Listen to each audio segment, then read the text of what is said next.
เอ้ามันได้สร้างหรออันคนไล่ได้ไหนคันสมมุติเขาจะให้เฮ็ดให้มันก็ ไล่ห้าพันนี่แหละ ไปหักผ่านแต่ละเบื้องต้นแต่ละขั้นตอนไป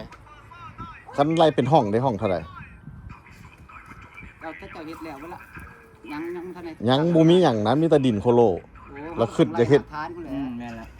ไปหับเป็นช่วงไปโอ้เอาเป็นช่วงว่ะแม่นนี่งามมึงถ่ายวิดีโอไว้ก่อนโอ้ฝีมือเจ้าสมบัตินี่น่ะแม่นเจ้าเก่งพันนี้พี่วันนี่น่ะอันนี้บึ้งขึ้นได้น้อยได้เพราะ4ห้องนี่แหละเขาเห็นแต่แล้วนี่ขี่ไก่มีทั้งพี่อีกเนาะมีห้องน้ำในนะบอกด้วยนี่เอ้านี่ก็มีอีกพี่โอ้สบายใจนั่งเลาะเบิ่งแม่นี่พี่มันป่านอยู่ต่างประเทศบ่ในสไตล์บ่นี่นะเนาะจะเบิ่งแม่นี่กระสียังบ่แล้วเว้ยกระสีแล้วนี่งามว้าวเพิ่นมีเตียงพิเศษอีกเบิ่งแบบเฮือนบ่แม่น4x4วันนี่4x4ห้องน้ำในโตห้องน้ำในโต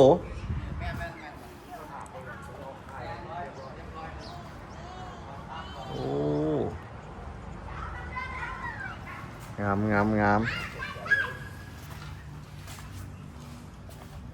มาเบิ่งเฮือนพุ่นน่ะอาพิงเพิ่นมีเตียงสำเร็จรูปให้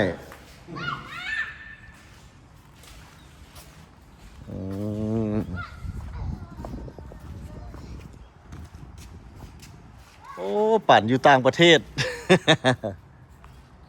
คนมีหลายห้องได้นี่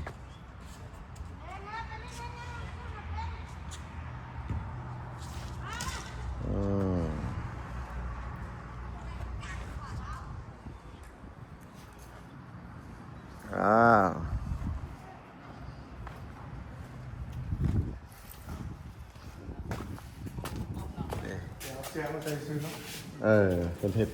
ไต่โตเลยพี่เอาเสื้อเลยโอ้ห้องนี่4x4เป็นบอลย่างนี่บอลแมต1บอลเนี่ย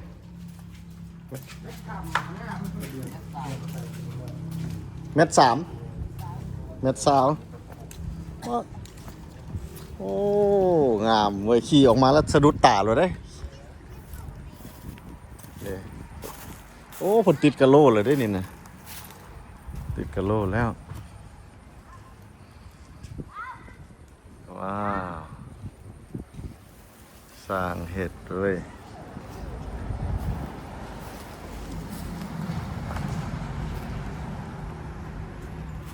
เสานี่มันเป็นเสาสำเร็จรูปวะเนี่ยเสาเทเอาอ่ะโอ้บ้านเพียงมันก็เป็นบ้านพักวันนี้เลยจังไดบ้านพักเนาะคือจะทำนี่หลายเลยเพิ่นไล่เป็นห้องบ่เลยจังไดอันเธอสนใจอยากปลูกหั่นนะมันน่ะที่ว่าแต่หากพานหั่นน่ะแม่นนั่นมีผู้นึงมาเฮ็ดโอ้เฮ็ดไล่จ่ายเป็นช่วงเนาะเป็นช่วงพี่ทางเสาต่อหมอขึ้นมาเสาก็เดี๋ยวอ้ายใหญ่เฮาก็สิปลูกเฮือนคือกันนี่เห็นมักแม่นบ่แต่เฮาในเวียงจันทน์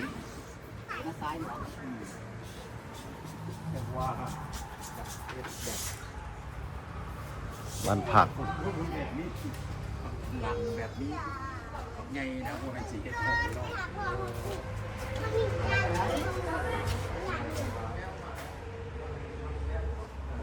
อันนี้เป็นสไตล์บ้านผักเนาะบ้านพักแล้วเนี่ยนะเลยนี่เป็นสไตล์บ้านผักงามแบบแปลกหมู่บ่คือหมู่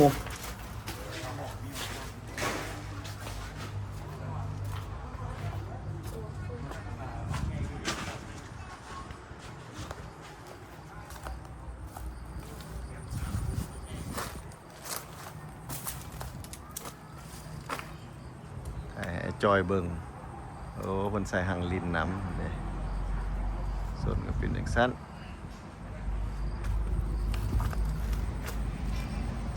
โอ้ใส่ทางหลังพุ่น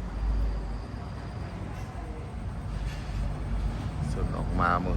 นี่ได้จอยเฮ็ดได้บ่นี่จอยเฮ็ดประมาณนี้มาถ่ายแบบให้จอยเบิ่งไอ้จอยเฮ็ดได้บ่นี่เด้เบิ่งจริงๆเพราะเข้าใจอยู่ที่จอย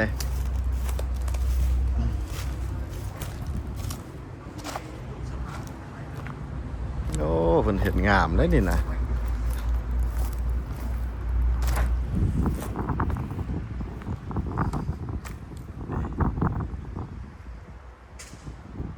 ว้าวเสาโอ้ได้หลายห้องเติม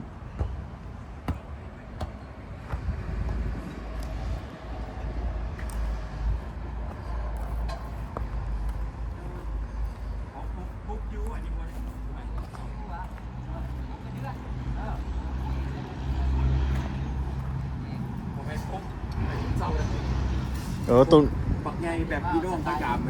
แต่อันนี้มันเป็นบ้าน เอาเครื่องเข้า เป็นบ้านพักเนาะมันสไตล์บ้านพักตัวนี้เนาะ บ้านพัก แต่มันแปลกหูแปลกตานะ แปลกก้นโม มันคือว่าไม่อยากจอดรถเบิ่ง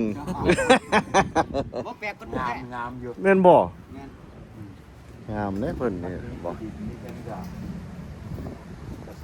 ว้าวแต่เพิ่นจ่ายเป็นช่วง อันนี้คุณจีนน่ะ เป็นช่วงเจ้าของคนจีนอืม ไม่ต้องย้ายก่อนนี่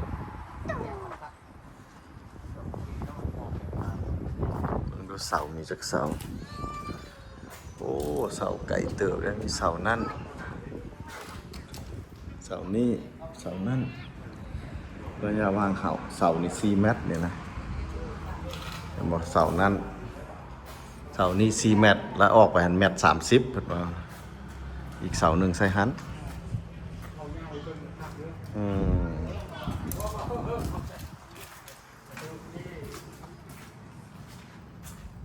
เบื้องนี่เบิ่งดู ต้องมาใช่ก็มีแต่มีของเดียวเนี่ยแปลก จังตัวนี้แปลกหมู่เป็นบ้านพักบ่แม่นเฮือนเนาะบ้านพักพอดีงามสวดออกหน่อยหนึงโอเค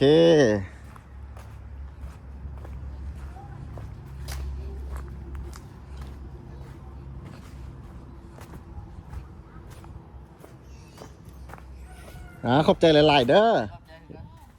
งามหลายงามหลาย แปลกหูแปลกตา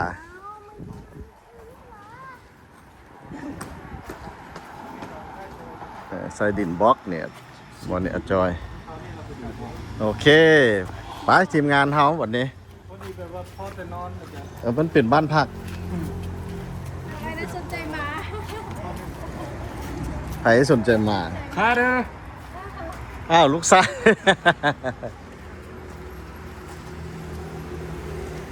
เป็นบ้านพัก ล่างมือระบบ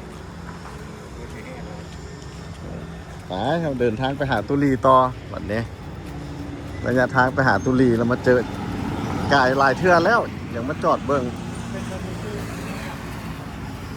โอเคไปบัดนี้เดินทางต่อเงินไอ้แซ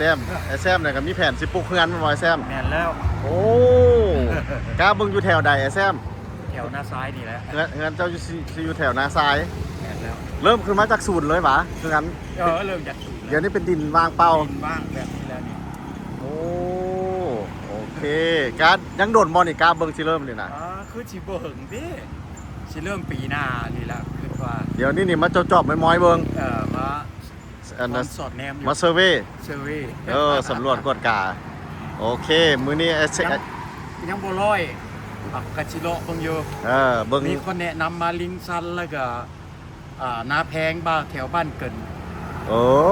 ก็คือว่าแหละเจ้าจะไปบ่อนใดกับเฮาไปนำกันก็ได้ อยากมาเบิ่งเซอร์เวย์เบิ่งก่อน แต่ แต่ว่านาซ้ายน่ะเมนมูลพอเท่า โอ้ ดีนัดดีแล้ว โอ้ก็แห้งดีเลยพี่ โอ้ นาซ้ายน่ะแต่ว่าลิงซันกับนาแพงวางแผนสิไปเบิ่งนี่ยังบ่ฮู้ ไปเด้อ ตัวนั้นได้ซื้อขึ้น มีคนแนะนำได้หักได้ซื้อ ได้ซื้อใหม่ตัวนั้น แม่นแล้ว โอ้แล้วจิตใจเจ้าเด้อยากซื้อใหม่หวะ ต้องไปเบิ่งก่อนแล้ว ครับ บอกเขามันงามก็อยากซื้อแล้ว ต้องชั้นกับอันนั้นก่อนเนาะเฮาไปสำรวจก้อนกาเซิร์ฟเบิ่งเออ แล้ว โอเค ตัวนี้ก็ว่า 70%ซะตัวนาซายนี่ เออ บ่ร้อย โอเค ไปเราเดินทางต่อ โเคเอาจะได้ โอ เดิน เค ทางต่อ ไป เอาพ่อกันเด้อ โดย ไป FC ไป FC